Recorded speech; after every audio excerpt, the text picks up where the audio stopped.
নমস্কার বন্ধুরা, আমি আজকে ভার্নিয়ার এবার যে ভার্নিয়ার স্কেল আছে সেই স্কেলটার কীভাবে পরিমাপ করতে হয় তো সেটা সম্বন্ধে আমি বলবো। তো তোমরা মনোযোগ দিয়ে আমার এই যেটা শেখাবো সেটা শিখবে আশা করি। তো এটা দেখতে পাচ্ছি, এটা ভার্নিয়ার স্কেল। আরেকটা যে স্কেল হয় এটা মেইন স্কেল বলে, তো সেটা থেকে এটা অনেকটাই আলাদা। তো এটা যে পরিমাপ কীভাবে করতে হয় সেটাই আমি দেখাবো। তো বন্ধুরা, এই যে দেখতে পাচ্ছ এটা হলো ভার্নিয়ারের যে এক্সটার্নাল পার্ট, যেটা কোনো একটা জিনিস মাপবো সেটা বাইরের মাপ পরিমাপ করার জন্য আমরা এই সাইডে তাকে ব্যবহার করি। আর এই পাশে যে দেখতে পাচ্ছ সেটাকে ইন্টারনাল, মানে ভিতরে যে কোনো বস্তু মাপবো সেটাকে মাপার জন্য আমরা এই বাইরে যে সাইডে রয়েছে সেটাকে আমরা ব্যবহার করি। তো এটা হলো একটা ভার্নিয়ার স্কেল। তো এই যে এটা দেখতে পাচ্ছ এটা হলো ফিক্স এক্সটার্নাল যা বলে এটাকে, আর এটাকে বলে মুভেবল, মানে মুভ করছে যেহেতু এখানে এটা মুভেবল এক্সটার্নাল যা বলা হয়। আর এই পাশে রয়েছে সেটাকে ইন্টারনাল ফিক্সড যা বলে, আর এই পাশে যেটা রয়েছে সেটাকে আমরা ইন্টারনাল মুভেবল যা বলি। তো এখানে যে দেখতে পাচ্ছ উপরে যেটা রয়েছে সেটা হলো আমরা ইঞ্চিতে পরিমাপ করে থাকি। আর নিচে যেগুলো রয়েছে যখন 0, 1, 2, 3, 4, 5, 6, 7, 8, 9, 10, এই যে নিচের যে দাগগুলো দেখতে পাচ্ছ এটাকে ভার্নিয়ার স্কেল হিসাবে ধরা হয়।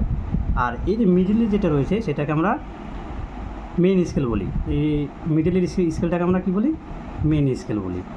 হ্যাঁ, মেইন স্কেল বলি।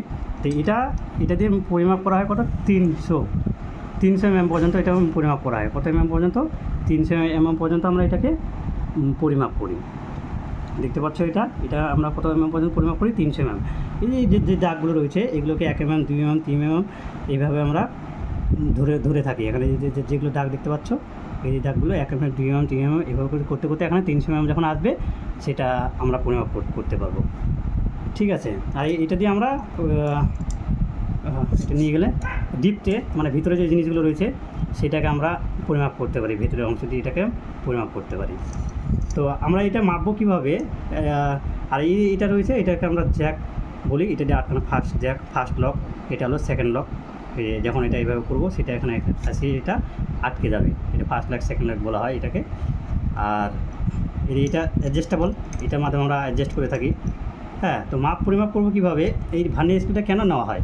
কারণ আমরা যখন এই কোনো কিছু পরিমাপ করবো, আমরা যখন পরিমাপ করবো, মনে করো এখানে আছে 10 mm, এবার 10 mm পর থেকে মেইন স্কেল যেটা রয়েছে 10 mm পর থেকে যদি মিডিলে চলে আসে সে সময় আমরা এটাকে ঠিকমতো পরিমাপ করতে পারি না, যে কত হবে না হবে ঠিকমতো মেজারমেন্ট করতে পারি না। আইডিয়া করে বলি যে 10 mm তার একটু বেশি গেছে। কিন্তু ভার্নিয়ার স্কেলের মাধ্যমে যদি আমরা পরিমাপ করি তাহলে সেটাকে আমরা সঠিকভাবে নির্ণয় করতে পারবো।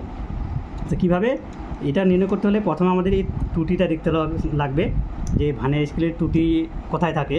এই দুটোকে আমরা আগে এক কাছে করবো, করার পর এই যে জিরো দেখতে পাচ্ছ, এই জিরোর ভার্নিয়ার স্কেলে 0 দাগ আর এই যে মেইন স্কেলে 0 দাগ যদি একটা সমান থাকে তাহলে আমরা সেটা দেখে নেব যে এটা ঠিক রয়েছে, এটা কোনো ত্রুটি নেই। এবার পরিমাপ করবো কীভাবে? মনে করো আমরা কোনো একটা পেন বা কোনো একটা জিনিস নিয়ে থাকি, আচ্ছা পেনটা নিয়ে থাকি বা এই পেন্সিলটা নিয়ে থাকি। এবার এই পেন্সিলটা আমি পরিমাপ করবো কীভাবে সেটা আমি দেখিয়ে দিচ্ছি। এই পেন্সিলটা নিয়েছি মনে করো, এবার পেন্সিলটা নেওয়ার পর এখানে আমরা এটা দিয়ে স্ক্রু দিয়ে এখানে টাইট করে দেবো, স্ক্রুটা দিয়ে টাইট করে দেবো এভাবে। এখানে এটা আর এই অ্যাডজাস্ট করে দেবো, এখানে দেখে নাও, দেখা যাচ্ছে তো? হ্যাঁ, অ্যাডজাস্ট করে দেবো। করার পর চাইনি, আমি আগে টাইট করে ফেলেছি, ঢিল করি, দেখা যাচ্ছে? হ্যাঁ হ্যাঁ অবস্থা, হ্যাঁ এইভাবে করবো। এবার এই পরিমাপটা কীভাবে নির্ণয় করব? তাহলে আমাদের দেখতে লাগবে যে মেইন স্কেলটা এই যে এখানে রয়েছে 1 mm, 2 mm, 3 mm, 4 mm, 5 mm এইভাবে করে এই 0 দাগটা যেখানে আসবে সেটাই হবে তার পরিমাপ। এবার মনে করি তাহলে এখানে কত? 1, 2, 3, 4, 5, তাহলে এই 0 দাগটা আমার কোথায় মিলেছে সেটা দেখলে আমি বুঝতে পারবো যে কত। তাহলে এখানে 5 মিলেছে, তাহলে এই পরিমাপটা হলো 5। এবার 5-এর মেলার পর দেখা গেলো যে ঠিক মতো একটু কম বেশি হয়েছে, তারপরে কী করতে হবে? ভার্নিয়ার স্কেলের যে দাগগুলো রয়েছে এই দাগগুলো আমাকে দেখতে হলো মেইন স্কেলের সঙ্গে কার সঙ্গে মিল খাচ্ছে, যার সঙ্গে মিল খাবে সেটা হবে তার পরিমাপ। তাহলে দেখি আমি দেখি এখানে কত কার সঙ্গে মিল খাচ্ছে। এখানে মিল খাচ্ছে কার সঙ্গে, মিল খাচ্ছে কার সঙ্গে সেটা দেখতে হবে এখানে। হ্যাঁ দেখি কার সঙ্গে মিল খাবে।